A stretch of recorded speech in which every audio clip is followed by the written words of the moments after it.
मेरे प्यारे दोस्तों, आपको गोवर्धन पर्व की बहुत बहुत शुभकामनाएं। गाय मैया के आशीर्वाद से सब संपन्न हो, सुखी रहें, आनंदित रहें, ऐसी मेरी कामना है। और आज मैं आपको पंचगव्य के विषय में बताऊंगा। कई वैद्यों ने भी और वैज्ञानिकों ने शोध किया है पंचगव्य पर, और उन सबका यह मानना है कि पंचगव्य संसार की, पूरे संसार की, नोट कर ले कोई, चाहे क्लेम कर दे, पूरे संसार की सर्वोत्कृष्ट औषधि है। संसार में अभी तक जितने भी वायरस से होते हों, बैक्टीरिया से होते हों, फंगस से होते हों, प्रोटोजोआ से होते हों, जितने भी रोग हैं, चाहे वो एलोपैथी, आयुर्वेद, होम्योपैथी, किसी के माध्यम से आपको पता हो, कोई भी पंचगव्य की बराबरी नहीं कर सकता। ये जो पंचगव्य है, ये गैया माता का एक प्रसाद है जो हम सबको मिला है। बोलिए गोपाल महाराज की जय हो। उस परमपिता परमात्मा की अद्भुत प्रयोग है। मेरा हृदय अत्यंत प्रसन्न है कि मैं माध्यम हूँ आपको यह बताने के लिए। पंचगव्य का जितना महत्व है, उसके बारे में जितना महात्मा है शास्त्रों में, जो हमारा आयुर्वेद शास्त्र है उसमें भी उसके मुकाबले और कोई औषधि है नहीं। संसार के सारे रोगों पे वो प्रभावित होती है।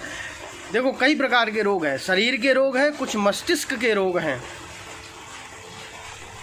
जैसे डिप्रेशन, एंजाइटी, व्यथित होना, पीड़ित होना, मन का उद्विग्न रहना, शांत होना, बेचैन हो जाना, गुस्सा करना, यह कुछ बोलते ही नहीं है। आजकल कोरोना महाकाल है, ओसीडी एक डिजीज चल रहा है, ऑब्सेसिव कंपल्सिव डिसऑर्डर। बार बार हाथ धो रहे हैं, ऐसा लग रहा है कहीं हमें हो तो नहीं गया। ये मानसिक बीमारी हो गई। फिर शारीरिक बीमारी है, वात पित्त कफ के समन के कारण। एलोपैथिक में जैसे बैक्टीरिया हैं, फंगस हैं, वायरस हैं, इनसे बीमारी होती है। इन सब का निदान पंचगव्य में है। पंचगव्य कैसे बनता है, इसकी विधि मैं आपको बताता हूँ। ये गाय के गोबर, गाय का मूत्र, गाय का घी, गाय का दूध और गाय का दही, इन पांचों को 1:2, 4:8, 16 अनुपात में मिलाने के बाद जितना दूध मिलाया है उतना पानी मिलाते हैं, पंचगव्य तैयार होता है। ध्यान ये देते हैं कि हम गाय का जो नया बछड़ा या बछिया जो हमारी है, उसका हम गोबर लें, गाय की रज लें, उसका मूत्र लें। दूध, दही, घी ये आप गर्भवती गाय का ही लेंगे, गर्भवती गाय का ये हमें लेना होता है। ये पंचगव्य बनाने का तरीका है। वैज्ञानिकों ने इसमें शोध किया है, पतंजलि अनुसंधान ने भी शोध किया और पाया कि गाय के दूध में जो पीलापन है वो स्वर्ण क्षार के कारण है, और स्वर्ण मस्तिष्क के स्नायुओं को बड़ा तीव्र कर देता है, तेज हो जाता है, हमारा मेमोरी पावर अच्छी हो जाती है, चेहरे पे कांति आती है। महीने में 2 बार इसका अगर आप सेवन करते हो तो इम्यूनिटी बूस्टर का काम करता है। कोरोना क्या, कोरोना का बाप भी आ जाए तब भी आपको कुछ नहीं हो सकता। तो बोलिए पंचगव्य को देने वाली गाय माता की जय हो।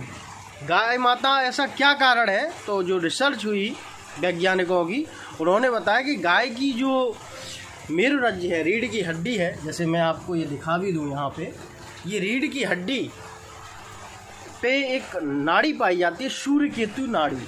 ये क्या करती है मित्रों, ये आकाश मंडल से जो सूर्य की रश्मियां हैं, उनको ग्रह नक्षत्रों का रिसीवर कहा जाता है, उन सब के तेज को लेती है।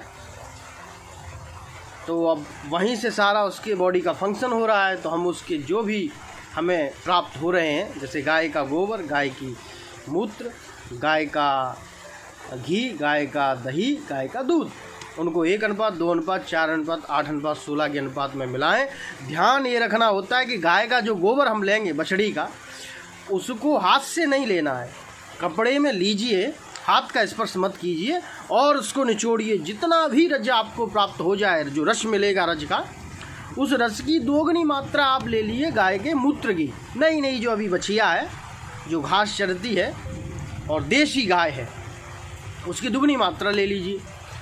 अब जितना आपने मूत्र लिया है उसका 2 गुनी मात्रा आप घी की ले लीजिए, और जितना आपने घी लिया है उसकी 2 गुनी मात्रा आप कर दीजिए किसकी, दही की, दधी, और उसकी 2 गुनी मात्रा दूध की कर दीजिए। तो 1:2:4:8:16 1:2:4:8:16।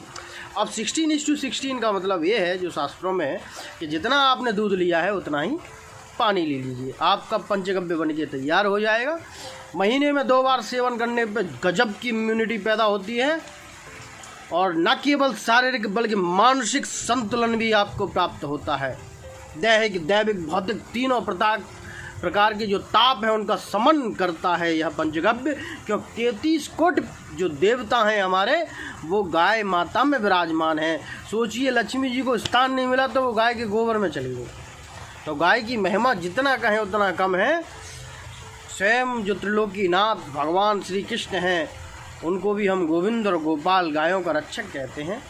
गाय विशेष प्रिय है। एक बार आपको माता के दर्शन करा देता हूँ, आप भी धन्य हो जाएं, मैं भी धन्य हो गया। बोलिए बांके बिहारी लाल की जय। ये बड़ा ही आराम से जुगाली कर रही है, अत्यंत प्रिय है। इस गाय का मैंने बछिया है, इसका नंदिनी नाम रखा है, मुझे ये अत्यंत प्रिय है।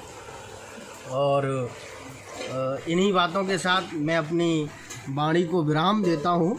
जय जय श्री राधे, जय जय श्री बांके बिहारी लाल, जय हो तेरी।